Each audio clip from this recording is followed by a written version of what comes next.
Hola, hola, bienvenidos, bienvenidas a una nueva charla sobre educación ambiental. No va a ser educación ambiental específica en este caso, sino una charla sobre geografía y cartografía con Malena Mazzitelli Mastricchio. ¿Cómo andas, nena? ¿Todo bien? Todo bien, Gustavo. Muchas gracias por la invitación. Tenía muchas ganas de hacer esta charla. Espera que te presento antes de empezar. Malena es doctora en geografía y licenciada en geografía por la UBA, es investigadora de CONICET y se especializa en la historia y la epistemología de la cartografía argentina y en las técnicas de representación del relieve y la topografía. Eh, me- Tu presentación me da el pie. ¿Qué es la historia y la epistemología de la cartografía argentina, Malena? Bueno, en realidad a lo que se refiere es a pensar el mapa en tanto imagen. O sea, las preguntas que les vamos haciendo a la representación, ¿no? Cómo va cambiando lo que es considerado la representación del espacio. ¿Sí? Y un poco historizar que no siempre la representación del espacio fue representada de la misma manera, ¿sí? Con la cartografía topográfica, por ejemplo, sino que la cartografía topográfica es una forma de representar el espacio. Hay muchas otras, que esa cartografía topográfica, la cual me encanta. Yo me doctoré estudiando la historia de la representación del relieve en la Secretaría de Minas, Geología e Hidrología de la Nación, lo que hoy es el Servicio Geológico, y cómo los topógrafos fueron buscando diferentes estrategias para representar el relieve, ¿no? En esa oficina. Y ahí pude recuperar los documentos que son previos a construir un mapa topográfico. Y esa idea de cientificidad que tiene hoy el mapa topográfico, en realidad es una, está dado por, no quiero decir paradigma, pero está dado por la manera de pensar la cartografía actualmente o en ese momento histórico, ¿sí?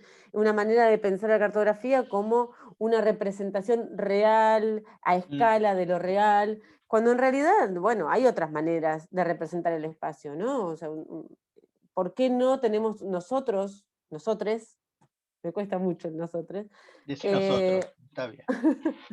el derecho a representarnos como sociedad, ¿no? O sea, que no es solamente el resultado del accionar de cuentas matemáticas, geométricas, que hacen que un mapa sea científicamente correcto, digamos.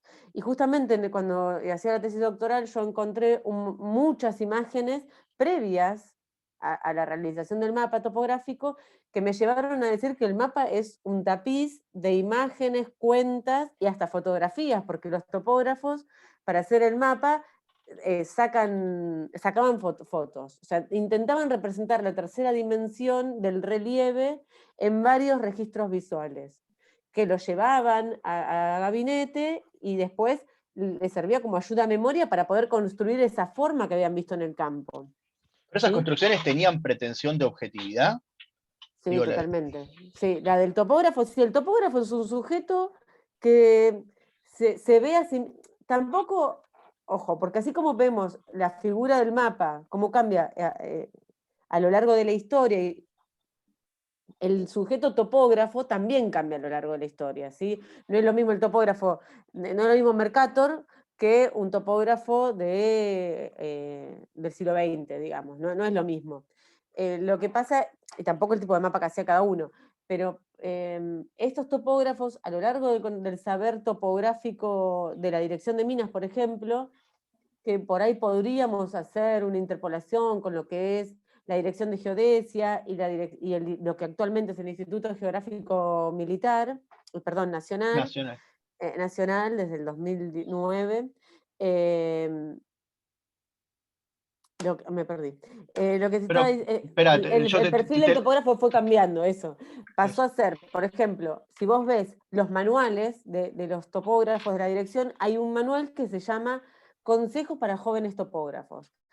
Y ahí entra todo en esos consejos, desde cómo manejar las mulas, a los vaqueanos, en el mismo apartado, los vaqueanos están dentro del manejo de cómo aprender a manejar el manual, a los animales en el campo, y el vaqueano está parte de ese instrumental natural, digamos, ¿no? El vaqueano, el animal, así. No está dentro del instrumental técnico, pero está en el mismo orden que el animal.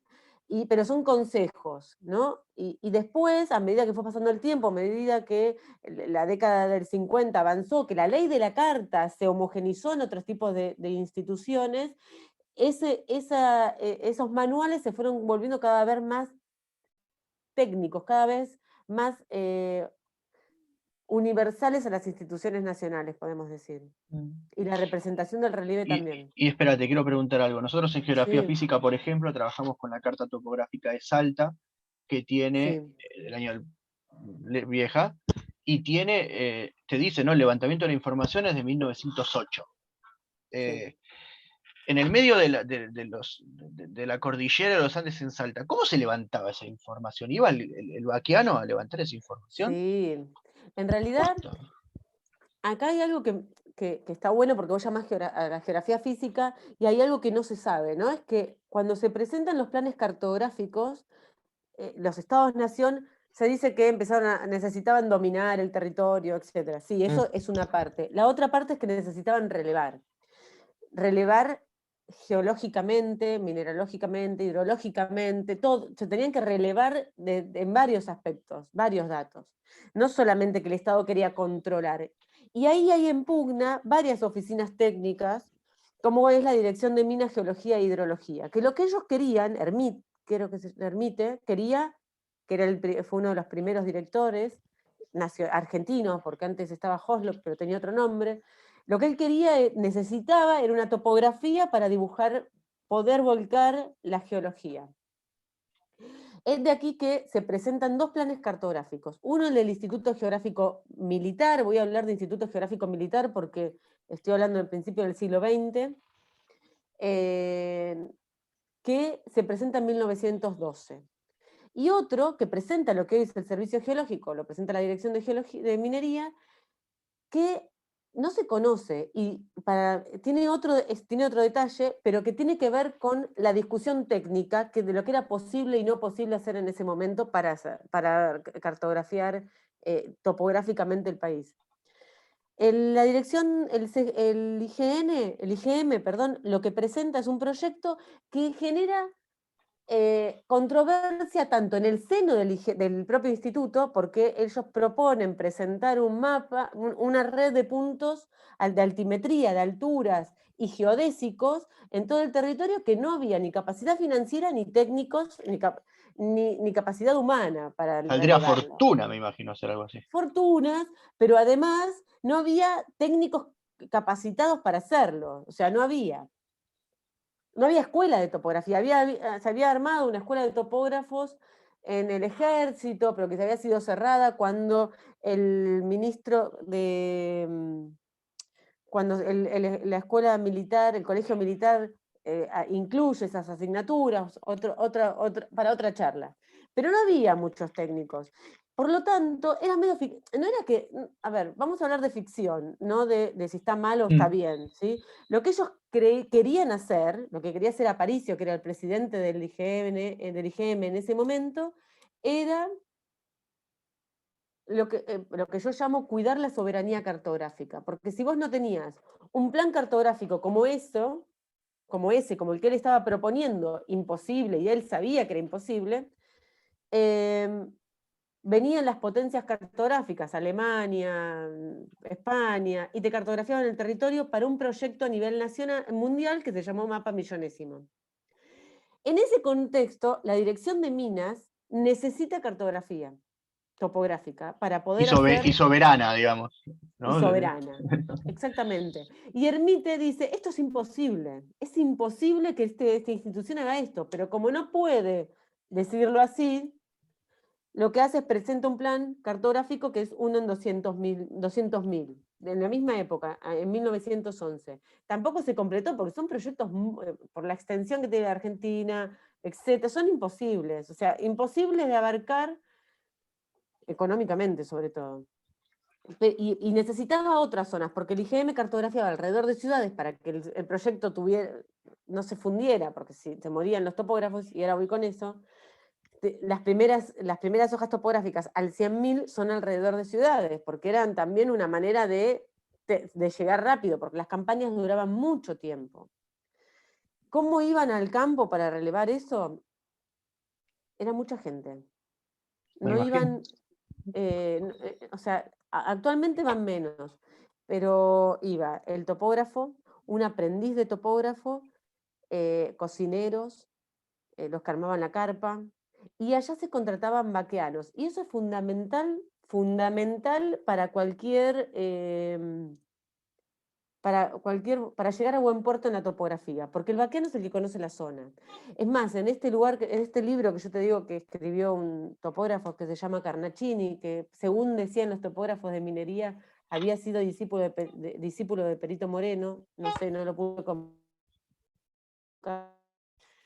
pero hay relatos en las oficinas técnicas que son interesantes de recuperar también. Y decía, él dice que una buena expedición topográfica depende exclusivamente del vaqueano, porque allá donde el cerro tapa la dirección por donde dobla el río, el vaqueano te va a decir si va a la derecha o a la izquierda. Y si vos lo tratás mal, te va a mentir. Y por lo tanto, tu mapa va a estar mal. Entonces, vuelvo al inicio de nuestra conversación. No es solo una cuenta matemática el resultado de la cartografía que nosotros tenemos, ¿sí? Sino que es parte de la cuenta, pero hay otras instancias que construyen al propio mapa topográfico científico que lo humanizan, ¿no? A mí me gusta Claro. como pensar como humano. Pero y ese resultado del que vos hablas, de estas cartas levantadas, esa información hace 110 años, ¿están más o menos correctamente hechos? Digo, ¿reflejan lo que efectivamente hay en ese territorio? ¿O hoy, 110 años después, decimos, bueno, hicieron lo que pudieron, pero está más o menos? No, es difícil porque yo considero que el mapa no representa lo real, la realidad, digamos. Yo creo que dos topógrafos diferentes van a hacer el mismo mapa, van a relevar el mismo mapa, el valor altimétrico va a ser el mismo, porque van a medir con instrumental, pero lo que se llama la estética del mapa va a ser diferente, ¿sí? Y de hecho lo es. Cuando vos ves dos mapas del Instituto Geográfico Militar o del IGE, del Servicio Geológico, ves del Servicio Geológico antes de la década del 40, son mapas muy diferentes, aunque son de la misma zona. ¿Por qué digo de la década del 40? Porque a partir de la década del 40 hubo una homogenización en la manera de representar.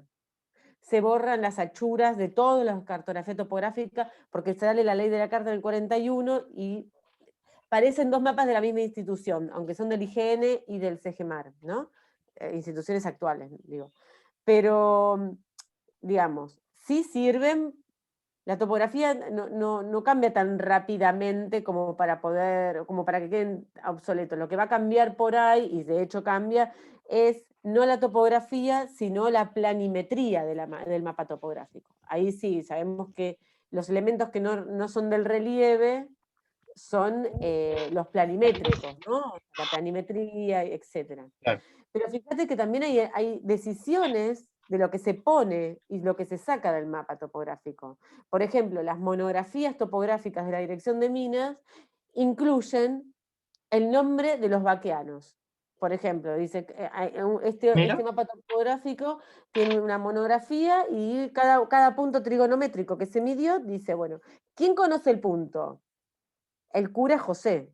Pero eso que yo te digo así, está escrito así. qué bueno, qué loco. ¿Cómo encontrarlo? Caminar 50 pasos hasta Pirca Indígena. Ningún mapa topográfico figura Pirca Indígena. Nunca. No es un topónimo válido, ¿Por qué? pero está en esos documentos. No es Hubo un una topónimo decisión de no válido. ponerlo. Hay una decisión institucional de no ponerlo. No hay pircas indígenas en los mapas topográficos, pero sí en las topografías, pero sí en las monografías. Por lo menos yo nunca encontré una pirca indígena en un Qué mapa loco, es muy topográfico. loco. Y tendrá que ver con te pregunto porque es una pregunta que es muy recurrente en geografía física y que yo a veces no la sé responder. ¿Cuál es el valor simbólico, si querés, de que ese tipo de laburos lo hiciera el Instituto Geográfico Militar? Tendrá que ver no poner cierta información con quién es el que levanta la información? No sé, el Instituto Geográfico Militar, o sea, ese mapa que vos tenés es parte de lo que se llama el Plan de la Carta. El Plan de la Carta tenía varios puntos. Uno de ellos es levantar la Carta de la República para usos civiles, que es esta. No en todos los países la cartografía topográfica quedó en manos de instituciones militares. Yo creo que Colombia, con la Oficina de Longitudes, no era militar. Ahora es el Instituto Codazzi, que no sé si es militar actualmente. Creo que no. No estoy segura. Pero no en todos lados la cartografía topográfica quedó en manos de un instituto o una institución militar. De hecho, en la Argentina, los primeros relevamientos que se hacen por provincias eran los departamentos topográficos, que es lo que hoy va a derivar en las oficinas de catastro. ¿Sí? O sea, estaba el departamento topográfico de Entre Ríos, el departamento topográfico de Santa Fe, el departamento topográfico de Buenos Aires, de Mendoza también, de Córdoba, había muchos, o uno por cada provincia, no para los territorios nacionales. En un momento en que los saberes estatales se van institucionalizando y especializando, la cartografía topográfica queda en manos del Instituto Geográfico Militar. El instituto, toma como origen lo que fue la primera oficina topográfica militar, que se crea o se construye en 1879, que no es casualidad porque es la fecha de la campaña del desierto, digamos, ¿no? Entonces, y el primer presidente de esa oficina es Olascuaga. Y Olascuaga hace varios planos topográficos. Uno de ellos de los territorios de la avanzada de la campaña del desierto.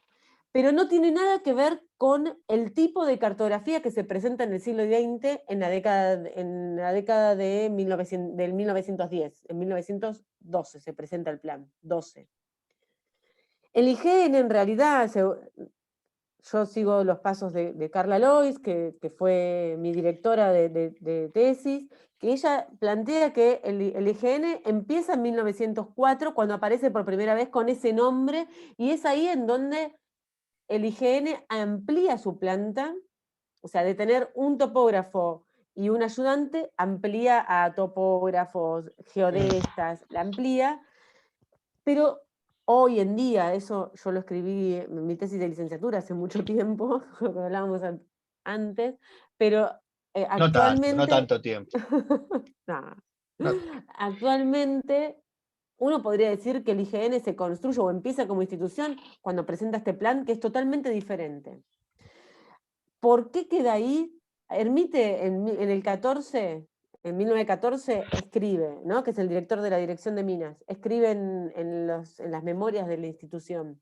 Que quede en manos de una institución militar es una cuestión de tradición, porque en realidad no tiene ningún conocimiento superior a nosotros. Claro.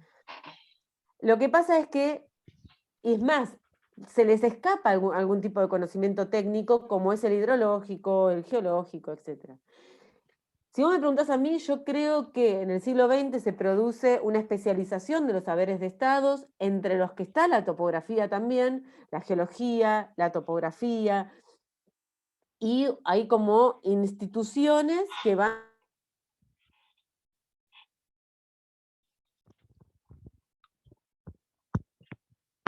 Ay, te perdí el volumen, vale. Como si estuviera silenciado. Ahí está. Ah, ¿me escuchás bien? Ahora sí, pero repetí lo último que se te quedaste como mudo. Que en el siglo, no me acuerdo dónde te quedaste, pero como en el siglo XX, Eso. decime. Ibas a Ahí, decirlo, en si el me siglo, preguntas a mí, eso en el siglo sí, XX, la especialización de los saberes estatales, se fueron como especializando. Aquello que, por ejemplo, Brackebusch, que fue un geólogo que vino en el siglo XIX, hacía topografía, geología, mineralogía, era el sujeto con más de una especialización, si se quiere. Las instituciones lo que hacen es empezar a especializarse y a a especializarse en un saber territorial, digamos. La geología se institucionaliza y se canaliza a partir de la dirección de minas, y son los geólogos que en realidad salen de la Facultad de Ciencias Naturales en exactas, pero que se especializan en geología en la dirección, como geólogos, y Kermite, como es profesor de la dirección, lo lleva a la dirección para que se especialicen con geólogos europeos, digamos, ¿sí? Y eso le pasó a la topografía, no me sale, se singulariza Se volvió específica. en el Instituto Geográfico Militar. Pero no todos, no siempre fue Entiendo, así. entiendo. De hecho, el IGN tiene topografía, o no sé si actualmente, pero el Instituto Geográfico Militar tenía topografía militar aparte que nosotros como civiles no vemos. O Te sea, quiero preguntar, mm. perdóname, porque estoy viendo el tiempo y no quiero dejar de preguntarte, tenemos dos puntos más de los que habíamos hablado. Ah, sí, vos preguntame porque yo hablo mucho. Sí, si no hacemos una segunda parte, pero para que no nos pasemos demasiado del tiempo, porque si no la gente no mira. La proyección Mercator. Sí. Malena, composición, tema, la proyección Mercator. Nosotros que somos y trabajamos en las escuelas, estamos como permanentemente en contacto con los mapas escolares, ¿no? ¿Qué onda con esto? Bueno, en realidad, a ver, no quiero que caer en una clase Da de una clase. cartografía, Y dale, después la porque pasás en el no, teórico, así no tenés que ir. no. Pero vos sabés que para que la Tierra se pueda ser representada de 3 dimensiones a 2, hay que usar proyecciones porque se rompe, es como el famoso ejemplo de marcar con una naranja que se va partiendo la cáscara, se parte. Entonces los cartógrafos lo que inventaron son las proyecciones. Los cartógrafos que eran matemáticos, ¿no? También, Mercator era matemático y filósofo, ¿no? Esta especialización del saber que hablábamos del siglo XIX-XX no estaba en esa época, que es en el siglo XVI que nace Mercator. Mercator en realidad es una figura muy controversial. Estuvo preso, preso por la Inquisición, no era ¿Qué año? un ¿De qué año estás hablando?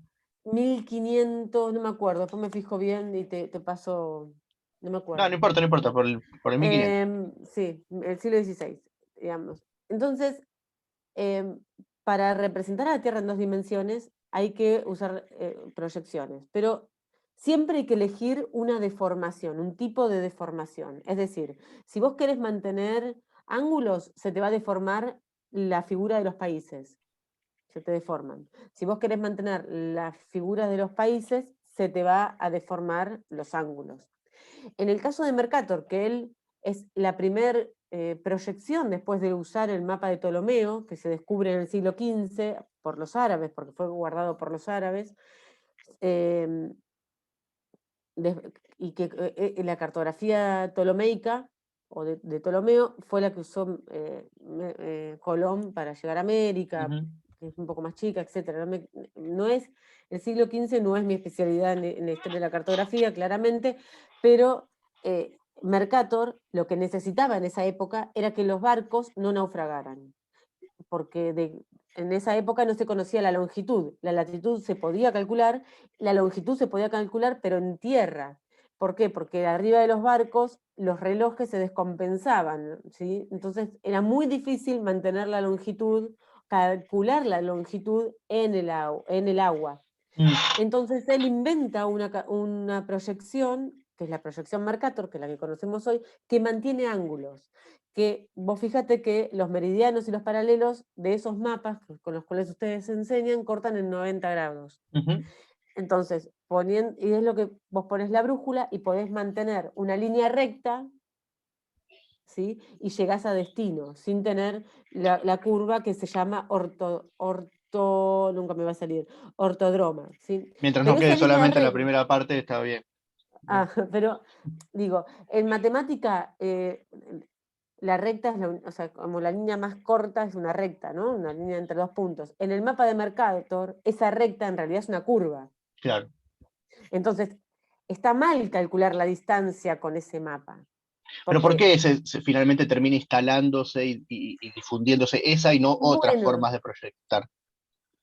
Bueno, ahí hay varias discusiones, ¿no? Hay un cartógrafo, geógrafo, que escribe un libro hace mucho, que hay muchas ediciones, se llama Rice, que a mí me encanta, es un libro de cartografía, se llama Cartografía, y lo que él dice es que en realidad esta imagen se instala porque es mucho más cómodo para poner los topónimos, porque los países se ven más Mm. grandes. Él dice eso. Hay otros que, bueno, tienen varias teorías, ¿no? Lo que sí, para mí, acusar a Mercator de imperialista es un poco anacrónico, ¿no? Porque fue un mapa que realmente sirvió, ¿no? Además, Mercator vivía en Europa, o sea, ¿por qué América Latina en el sentido de la patria grande como la conocemos hoy en día? No estaba, se estaba construyendo si quieren, Ujú. pero no estaba. Entonces, digo, así como le otorgamos este papel de cientificidad absoluta al mapa topográfico, también le otorgamos una lectura que viene de una posición política nuestra, ¿no? O cultural. Digo, me parece que Pero el la punto imagen de que si, perdóname, si hoy desde la patria grande latinoamericana hiciéramos un planiferio proyectado distinto con la centralidad en América Latina, nos costaría un montón acostumbrarnos al mismo tiempo. Yo te digo, no, esto no sé cómo usarlo. ¿Cómo se usa una cosa así? Uno también se acostumbra en el uso, y principalmente en el uso escolar, al mapa que está acostumbrado a ver. No sé cómo sería si hubiera otro tipo de posicionamiento político respecto de cómo hacer un mapa. sí, sí. Yo creo, viste que los cartógrafos, los geógrafos en los 70 en 1970, empezaron a decir que el mapa topográfico, empezaron a denunciar la ideología del mapa Ujú. topográfico, ¿no? Sin, sin tener en cuenta que ellos mismos también tenían una ideología en los mapas que pensaban, ¿no? O sea, Por supuesto. y por qué una está bien y la otra no, digamos. Entonces, en definitiva, a mí me parece que hay que usar los mapas que tenemos, dependiendo, todos los que tenemos, dependiendo de lo que querramos hacer y lo que queramos usar. Y sabiendo que el mapa no es la realidad, sino que es una imagen que está construida por topógrafos, por gente que tenía necesidades e intenciones. La intención de Mercator era poder navegar de una manera más fácil. Y no venderle a los estudiantes que eso es el mundo, sino que Claro, es claro. una misión, ¿no? Una más, que hay muchas, y que inclusive ellos podrían dibujar su visión del mundo. Está clarísimo.